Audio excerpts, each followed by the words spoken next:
Hi, Daniel. I'm Sarah from The Upcoming. Such a pleasure to be able to speak to you. Maybe we can kick off. What can people expect from this much anticipated sequel? I think this takes the first film and blows it up. We get all these crazy new universes, new characters you've seen before, you get more of them. It's just a much bigger film. And what's the process like from your side? You know, having already done the original, moving on to the sequel, were you taking a very different approach? Did you want to have the continuity? What would be the same? What would be different?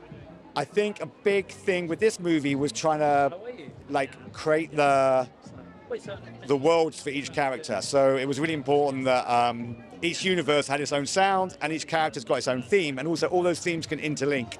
So when you watch this movie, we jump around so many different universes and they've got to feel as distinct as the art styles. But within those characters have to have themes as well that can work in each other's universe. It's like a crazy game of 3D chess, like musical 3D chess. And so there's so much work, and just trying to make everything feel as distinctive as the amazing graphic styles and art has been a huge part. The music can't let that down, so hopefully it hasn't.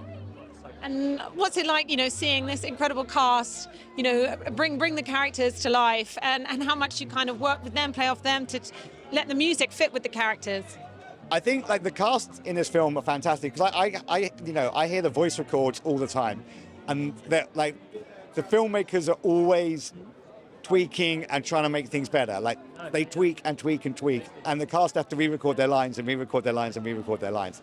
And I hear these performances over and over again, and they're so good. Shamik as Miles, he is so good at just conjuring really strong emotion out of one sentence.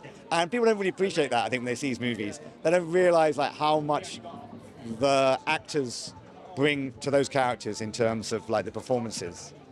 And of course, a pivotal relationship is between Gwen and Miles in the kind of evolution of that and their character arcs. Was that also something to take into consideration when you were doing the soundtrack?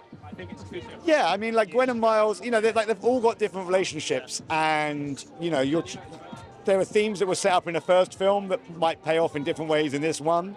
But at its core, this film is really about emotion, which sometimes superhero movies don't have enough of, where you actually really care about the characters, you care about the relationships, and you care about the outcomes. And I think one of the reasons people love this film is because you really care about everyone in it, and you care about Gwen and Miles. And what do you hope people take away from watching it? And I guess, how does the music kind of add to all those emotions you were talking about? I just want when people see it to be damn, that was one of the best things I've seen in the cinema. All I think about is the audience going to see this film, and how they feel and how excited they're going to be. Literally, all I care about is the people who paid money for a ticket and giving them the most crazy experience they've ever had in the cinema. And I think this might be up there. This is a pretty amazing cinematic experience. And you've worked with so many incredible directors: Guy Ritchie, Danny Boyle, Aronofsky. What have been some of the highlights for you? And how is each film you work on kind of different from the next? You just always take something different from each one, I imagine. Yeah, I don't like doing the same thing over and over again, and I'm always attracted to projects and directors who are trying to do something very unique.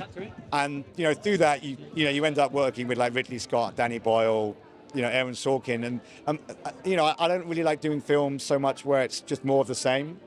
And I think superhero movies had got that way a bit, and one of the reasons I love this movie is in Spider-Verse, they weren't trying to do the same thing over and over again.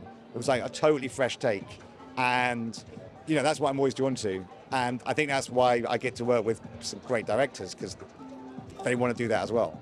Anyone left on the bucket list that you haven't worked with yet? You got your eye on? Oh yeah. I mean, there's a bunch of directors I'd love to work with, but a lot of them have really good composer relationships. So it's kind of you look at them and you're I don't want to break that up. I do, but I don't, because I like what they do. I don't even want to say it because I know some of the composers, and they'll be it's basically saying, I want to steal your wife. You got a hot wife. How about she goes out with me or a girlfriend or whatever? So yeah, there's a bunch of directors I'd love to work with, but zip. If they want to work with me, then yeah, give me a call. Fabulous. Well, really enjoy the evening. Thank you so much for your time. Thanks a lot.